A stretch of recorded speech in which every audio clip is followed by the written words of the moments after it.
Good morning, ATC. Welcome you to our virtual worship. It's wonderful to be able to worship God in spirit and in truth. This morning I want to give a shout out to all of our veterans and thank them for the service and for the sacrifices that they've made, that we might be able to have the freedoms that we have. Let us pray. Gracious and kind God, we praise your name, we give you glory. We thank you for this wonderful and blessed opportunity to share together. Now God, we ask that you move in this place. Give us a word. Let us preach. In Jesus' name, amen.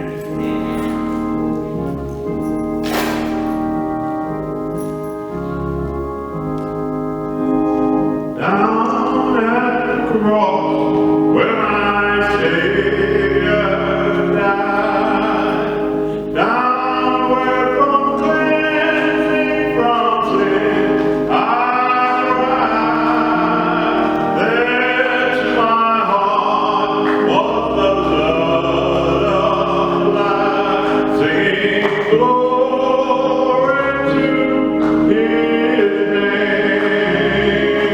I'm singing glory to His name, precious name, singing glory to His name. There to my heart was the blood of life, glory to His name. Those of you with your Bibles, if you would, yes, go with me to Paul's second letter to the church at Corinth, chapter number 4. 2 Corinthians, chapter number 4. And I will begin to read into your hearing at verse number 16. Therefore we do not lose heart. Though outwardly we are wasting away, yet inwardly we are being renewed day by day. For our light and momentary troubles are achieving for us an eternal glory that far outweighs them all. In this 16th verse of the chapter, number 4 of 2 Corinthians, Paul says, therefore we do not lose heart. Amen. Tell somebody who's near to you, don't lose heart. Don't lose heart. If there's nobody close to you, call somebody and tell them, don't lose heart. The last 3 months have been trying, to say the least. Yes.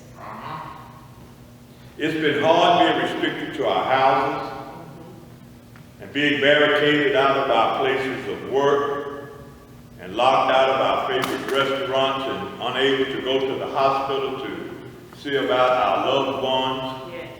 and afraid to go to the doctor for fear of catching the virus at the doctor's office, and having limited supplies and reduced funds, and only being able to access church through the internet. Yes. It's been hard, but God told me to tell you this morning, don't lose heart. He said, lift up your eyes to the hills from which cometh your help. Because we are children of God, and God's children always win. Amen. So while it's been horrible for the last 3 months, victory is still ours. Yes. Because God dispatches our angels to remove obstacles that are in our way. Brothers and sisters, if you got the faith, He's got the power. Yes. If you got the faith, He'll make a way for you somehow. So for our time together this morning, God led me to Paul's second letter to the church at Corinth. And in Paul's first letter to the Corinthians, he chastens them and corrects them.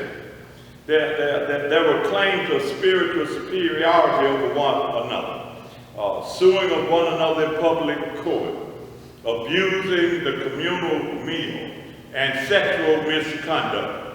In other words, the member of the church at Corinth had gotten beside themselves. And when you get beside yourself, you need to be corrected. Yeah. I know ain't nobody gonna say nothing about that, but that's the truth anyhow. Amen. Now, I know that this doesn't apply to anybody under the sound of my voice because all of you are perfect and you think your stuff doesn't smell. But every now and then, even with your perfect, good smelling self, you mess up. And when you mess up, even you need to be corrected. Yes. But in the second letter, Paul is not correcting them. Instead, he's encouraging the Corinthian church. Paul understood that some people who, with their negative self, need to understand that sometimes you need to be even as negative as you are and encouraged. And when you read this second letter of the Corinthians, you see Paul encouraging them and telling them not to lose heart. Yes.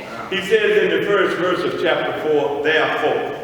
And whenever you see a therefore in the text, you need to know what it's there for. Therefore, he says, since we have this ministry. I need to stop right there for a moment and deal with this. Paul says, we have this ministry. It doesn't say since the pastor has this ministry. It says we have this ministry. Yes. Do you know, ATC, that we are a we ministry and not an I ministry?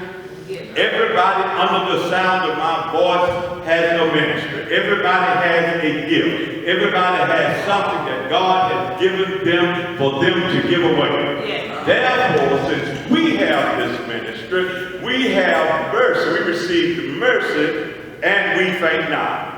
I need to pause there for a moment because I don't know about you, but God has been very, very good to me. Amen. And I'm not like some of y'all that Paul talked about in his first letter to Corinth, who think that you are spiritually superior to everybody else, who after you got saved, you never ever sinned again, who wake up in the morning with your mind stayed on Jesus and stayed that way until you go to bed at night. I have sinned since I got saved. I have sinned since I've been a pastor. I have sinned since last first Sunday when we partook of the broken body and blood. But I'm still alive today because of his mercy. Jeremiah, known as the weeping prophet in his latter years in the book of Lamentations, said it like this. This I recall to mind, therefore have I hope. It is the Lord's mercies that we are not consumed because his compassions fail not. They are new every morning. Great is thy faithfulness. And you ain't got to say nothing, but if the truth be told, if it had not been for the Lord's mercy, you wouldn't be alive today. You are alive because his mercies fail not, and they are new every morning, and you ought to give him a praise for keeping you alive.